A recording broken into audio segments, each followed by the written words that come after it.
Last 1 week में आप सिडबी में अब जो तैयारी कर रहे हो, that is going to change your life. 2025 में आप ऑफिसर बन सकते हो सिडबी जैसी प्रेस्टिजियस ऑर्गेनाइजेशन में। अगर आप ये स्ट्रेटजी फॉलो करते हो, सेल्फ स्टडी तो करनी ही पड़ेगी, but a lot can happen in last 1 week. Cracking SIDBI exam by I exam be learning experience. कोई क्वेश्चन हो तो आप हमको रीच आउट कर सकते हैं। करीब 1 हफ्ते का समय बचा हुआ है आपके पास। जो संडे को एग्जाम है, एग्जाम से 1 दिन पहले अच्छे से शाम को अच्छे से सोना मत भूलना, क्योंकि फेज 2 का एग्जाम, फेज 1 आपने क्रैक कर लिया है, फेज 2 का एग्जाम आपको एक डिफरेंट अप्रोच मांगता है। डिस्क्रिप्टिव आपके पास है यहाँ पे। ओवरऑल कैलकुलेट किया आपने, ओवरऑल 62.5%, क्योंकि 75 मार्क्स का होगा आपका इंग्लिश डिस्क्रिप्टिव, और प्रोफेशनल नॉलेज में भी आपको डिस्क्रिप्टिव 50 मार्क्स का हो जाएगा। तो टोटल कितना हो गया? 125 marks out of the 200 marks. लेकिन एमएसएमई की नॉलेज, क्रेडिट की नॉलेज के बिना ये एग्जाम क्रैक नहीं होने वाला है। पहले मैं इंग्लिश पेपर की बात करूं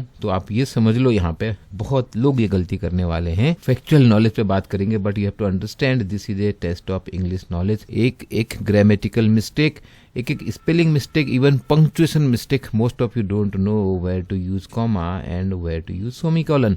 नहीं आता तो मत यूज करना सेमीकोलन। वो शब्दों का चयन मत करना अपनी वोकेबुलरी दिखाने के लिए जो आपको अच्छे से नहीं आते हैं। Stick to the word limit. I am telling you out of my own experience, एक भी शब्द ज्यादा मत लिखना, मार्क्स कट सकते हैं, फायदा कुछ नहीं होने वाला है। प्रेसी में तो बहुत ही क्लियर है ये चीज। ऐसे में भी जरूरत नहीं है ज्यादा लिखने की, गागर में सागर भरना आना चाहिए। और हाँ, टाइटल नहीं भूलना है प्रेसी में।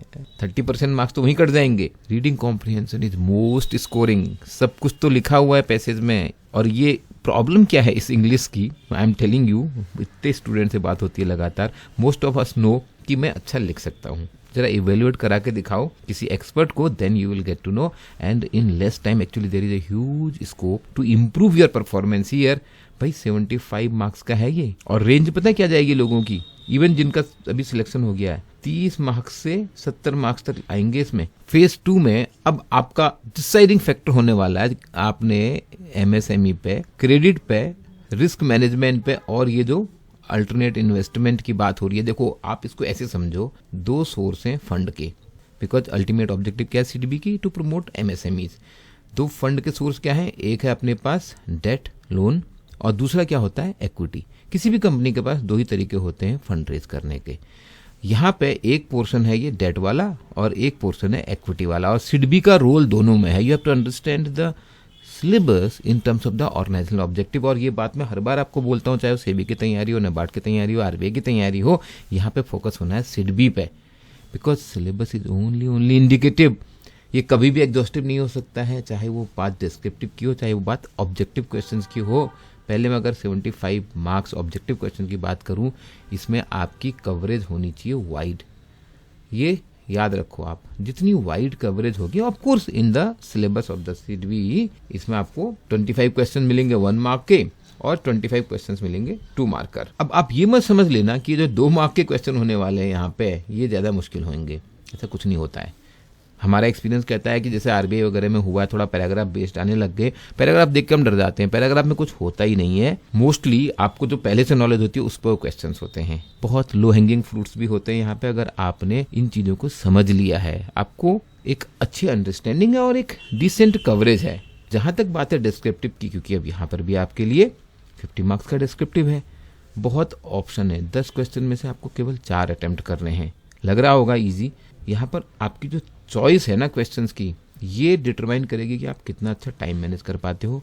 जो भी हो जाए, please remember this very very well, जो भी हो जाए, 4 क्वेश्चन अटेम्प्ट करने हैं। आप कितने भी अच्छे कर लोगे 3 क्वेश्चंस को, बट मार्क्स कट जाएंगे 4था क्वेश्चन अगर अटेम्प्ट ही नहीं किया।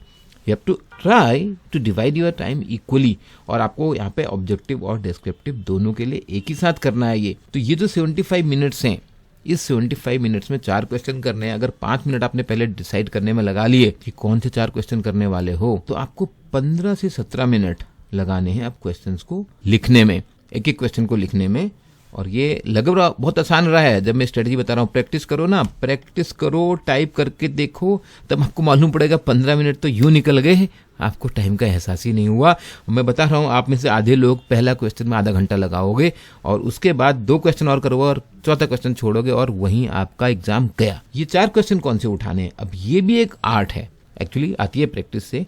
जो क्वेश्चन फैक्चुअल हो इसी सिलेबस में से आएगा। एमएसएमई की बात जितनी हो रही है आपने अब तक तो पढ़ ही लिया होगा, मुझे मालूम है ये। और जो मैंने आपको बताया फिर ये इक्विटी से रिलेटेड है, चाहे वो एआईएफ हो, मर्चेंट बैंकिंग हो, एसेट रिकंस्ट्रक्शन की बात हो, इन सब में सिडबी का रोल क्या है। तो यहाँ पर जो आपको क्वेश्चन आएंगे डिस्क्रिप्टिव में, आपको फैक्चुअल वाले उठाने चाहिए, क्योंकि जो ओपिनियन बेस्ड क्वेश्चन होते हैं, जो वो जनरल टाइप के क्वेश्चन होते हैं, जैसे what is the role of MSMEs in India versus what are the 3 important financial ratios.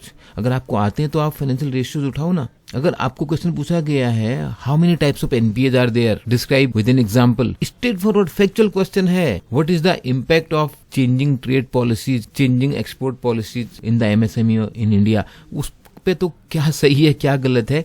अगर नहीं आता तो जरूर अटेम्प्ट करो। अगर आपको टेक्निकल या फैक्चुअल क्वेश्चन नहीं आ रहे हैं, but I am telling you अगर आ रहे हैं तो यहाँ पर आपको टू द पॉइंट मार्क होगा और लिखना भी कम पड़ेगा, टाइम का भी इशू नहीं आएगा। If you know that well, कितने टाइप के एनबीएफसी होती हैं, how credit risk is measured, बहुत ऑब्जेक्टिव टाइप क्वेश्चन होते हैं। आपको पॉइंट द पॉइंट लिखने हैं, आपको रेशियोज समझने हैं, बट डीप में जाने की बहुत जरूरत नहीं है।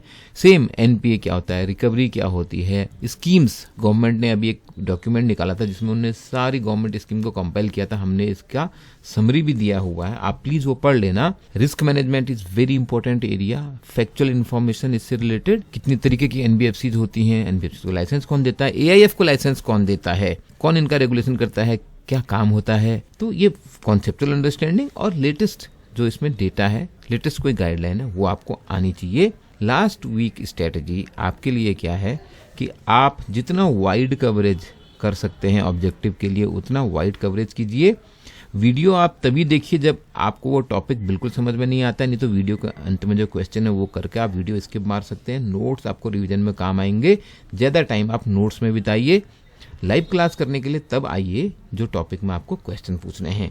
और लास्ट वीक स्ट्रेटजी, सबसे ज़्यादा टाइम आपको निकालना है टेस्ट के लिए, ऑब्जेक्टिव डिस्क्रिप्टिव दोनों। 5 टेस्ट हैं आपके पास यहाँ पे, full length test for phase 2, 3 का हम आपके आंसर भी इवेल्युएट कर रहे हैं। अभी भी डिले नहीं है, 1 हफ्ता बहुत होता है। आई एम टेलिंग यू, मैंने जो फेज 2 की तैयारी करी थी आरबीआई की, वो 1 हफ्ता मुझे याद है, लास्ट में मुझे कुछ नहीं समझ आ रहा था, शायद मैं दिन का 18 घंटे पढ़ रहा था, लेकिन ऐसा डीप अंडरस्टैंडिंग आ गया था। मेरा तो पूरा एग्जाम डिस्क्रिप्टिव था उस समय। आप पूरे 5 के आंसर ना भी लिख पाओ, 2-3 अगर आपने डिस्क्रिप्टिव करे और उसका इवेल्युएशन करा के आपने अपनी गलतियों को समझा, बहुत स्कोप है। ये जो 125 मार्क्स का डिस्क्रिप्टिव है, प्रैक्टिस से मैं बता रहा हूँ आपको, जिनका बहुत अच्छा चल रहा है वो भी 10-15 मार्क्स बढ़ा सकते हैं, और जो अभी शुरू ही कर रहे हैं, डिस्क्रिप्टिव लिखने की आदत नहीं है, उनके तो यहाँ पे 30-40 मार्क्स बढ़ने वाले हैं by just practising descriptive and knowing what kind of mistake to avoid, what kind of strategies to follow. Specific तरीके हैं यहाँ पे स्कोर करने के। ये डिस्क्रिप्टिव है, सब्जेक्टिव नहीं है। इसके रूल होते हैं डिस्क्रिप्टिव में आंसर लिखने के और स्कोर करने के। तो दोस्तों, लास्ट वीक के लिए ये मेरी ओर से आपको सलाह है, एक मिनट को यूटिलाइज कीजिए। सर्दी के दिन है, अगर नहाने का टाइम भी बचा लोगे तो कोई बात नहीं, बचा लेना। एग्जाम निकालना बहुत इंपॉर्टेंट है। लाइव क्लास शेड्यूल मैंने दिया हुआ है, लाइव क्लास में आओ, क्वेश्चन पूछो, लेकिन पढ़ के आओ, टेस्ट करके आओ, जिससे कि वहां पर भी आप अपना एक मिनट सही से यूटिलाइज कर पाओ। I wish you all the best. Will be happy to meet you for the mock interview preparation. We are here to unfold your potential and make your job preparation 50% faster. Video अच्छा लगा तो please like कीजिए, channel को subscribe कीजिए और आपके question पूछिए comment में। Good luck.